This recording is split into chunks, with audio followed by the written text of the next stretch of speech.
ओम नमस्ते सुधी मित्रगण।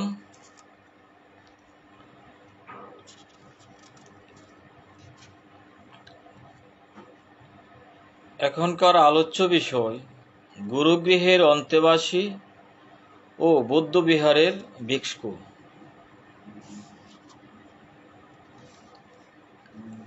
हरि ओम।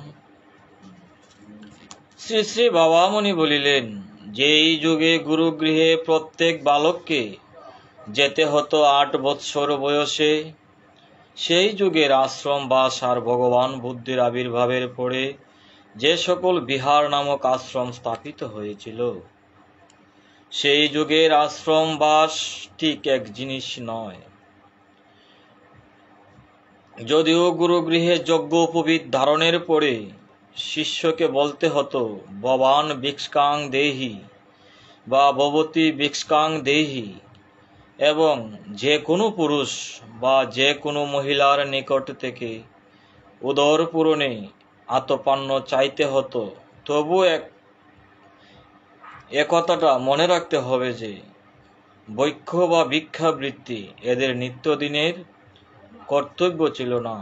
गुरुगृहगुली चिरकालई शहर थेके दूरे स्थापित हतो आर बुद्ध विहारगुली प्रायशई स्थापित हतो राजगृह,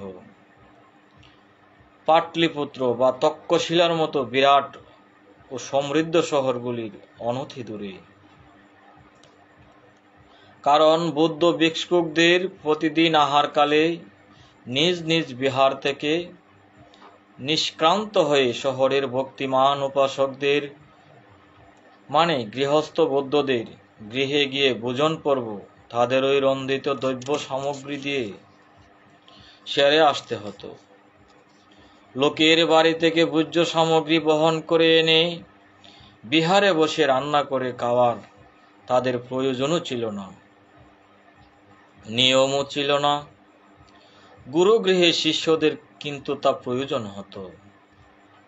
सुतरां शहर थेके अनेक दूरे नैमिषारण्যের मतन बर्णबहुल स्थाने गुरुगृहेर अन्तेबासीर पक्षे भिक्षाटन सहज छिलो ना। भिक्षां देहि एकबार जे उपनयनेर दिन बोलते हयेछे सेटा एकटा प्रतीकी ब्यापार मात्र। एर माने एई नय जे भिक्षा करेई ताके विद्यार्जन करते हबे। एर प्रकृत माने एई जे प्रयोजन हले विद्यार्जनेर जन्य से भिक्षा करते पारे। तार प्रकृत उद्देश्य बुद्ध विहारेर भिक्षुर जीवनेर उद्देश्य थेके एकेबारेई आलादा। बिहारबासी बौद्ध भिक्षुक चाচ্ছেন अर्हत्व लाभ, बुद्धत्व लाभ बा निर्वाण लाभ। खाद्य उत्पादनेर चेष्टाय तार प्रयोजन नेই अपरेर द्वारा उत्पादित, अपरेर द्वारा उपार्जित, अपरेर द्वारा रन्धित, अपरेर द्वारा स्वेच्छादत्त तैरी अन्न भोजन करे तिनि बिनिमये किछु धर्म देशना करबेन एवं मुख्यत करबेन निज देहके जीवित राखबार चेष्टा, जाते करे तिनि अर्हत्व, बुद्धत्व बा निर्वाण लाभ करे जीवन सार्थक करते पारेन। तार नयन सम्मुखे पार्थिव जगतेर कोनो उच्चाभिलाष नाई। किन्तु कुलपति आचार्येर गुरुगृहेर अन्तेबासी कचि बयसेर शिष्यकुल एखाने एसे जीवन गठन हच्छे, किछुकाल परे तारा गृहस्थ आश्रमे प्रवेश करबे बोले।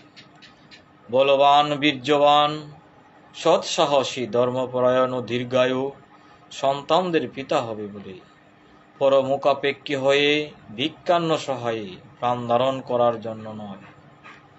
सुतरां भक्ष्य এই সকল বালকের কদাচ উপযোগ্য ছিল না। বিদ্যা অর্জনের জন্য আবশ্যক হলে ভিক্ষা তারা করতে পারে, এই কথাটুকুর স্বীকৃতি রূপেই ভিক্ষাং দেহি এই প্রতীকী নাটকটির সৃষ্টি। স্বাবলম্বন শিক্ষাই ছিল প্রাচীন গুরুগৃহের বিশেষত্ব। ঋষি শিষ্য এই সকল বালক গুরুগৃহ থেকে সমাবর্তন করে গৃহস্থ হবে, বিবাহ করবে, বাঞ্ছিত পুত্রকন্যার জনক হবে, উপার্জন করবে, দান করবে, যশস্বী হবে এবং সর্বজীব হিতকারী হবে। এটাই যাদের লক্ষ্য ভিক্ষাটন তাদের জন্য কদাচ ব্যবস্থাপিত হতে পারে না। কিন্তু নির্বাণ বা মুক্তি যাদের কাম্য, তারা কষ্ট করে অন্ন অর্জন করতে যাবেন কেন? গৃহস্থেরাই তো রয়েছে কষ্ট করে অন্ন অর্জন করার জন্য, আর পুণ্য করার লোভে তারাই তো দুনিয়ার যাবতীয় ভিক্ষু ও সন্ন্যাসীদিগকে সাধ্যমতো ভোজন করিয়ে লাভ করবেন বিমল আত্মপ্রসাদ। বৌদ্ধ ভিক্ষুদের বিরাট বিরাট বিহারগুলি যখন কালক্রমে লুপ্ত হতে লাগলো, তখন হিন্দু সন্ন্যাসীদের মঠগুলি সমস্ত দেশের আনাচে কানাচে জাঁকিয়ে বসল। এদেরও ওই এক কথা, ভিক্ষা ধাও, শৈব হন আর বৈষ্ণব হন। এরা কিন্তু গৃহস্থের ঘরে গিয়ে তৈরি অন্ন খাবার প্রয়োজন বোধ করলেন না। এদেরও জীবনের উদ্দেশ্য মুক্তি লাভ বা ভক্তি লাভ। পার্থিব জগতের কর্তব্য হিসাব মাত্র এইটুকু রইল যে, জগতের মোহ তমসাচ্ছন্ন অজ্ঞানন্দ জীবকে মুক্তি মার্গ অনুসরণের বা ভক্তিপথ বিচরণের সৎ উপায় প্রদর্শন করতে হবে। কিন্তু একটা বিষয়ে এই সকল আশ্রমবাসী বালক, বিহারবাসী ভিক্ষু এবং মঠবাসী সন্ন্যাসীদের মধ্যে একটা আশ্চর্য মিল দেখে অবাক হতে হয়। সেইটি হচ্ছে এই যে, ব্রহ্মচর্য এদের প্রত্যেকেরই পালন করণীয়। সত্যবাসন, অস্তেয়, অহিংসা, শুদ্ধাচার, প্রলোভন থেকে দূরে থাকা, স্ত্রী জাতিতে মাতৃভাব, কাম ক্রিয়া বা সম্ভোগ চিন্তা অথবা রতিদৃশ্য দর্শন প্রভৃতি থেকে বিরত থাকা, বাক সংযম, চিত্ত সংযম ও অক্রোধ প্রভৃতি এদের প্রত্যেকের পক্ষে বাধ্যকর।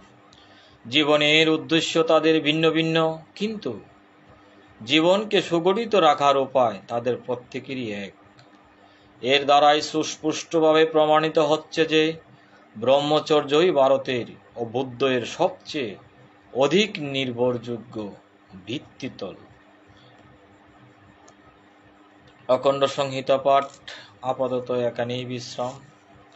ওম শান্তি, ওম শান্তি, ওম শান্তি।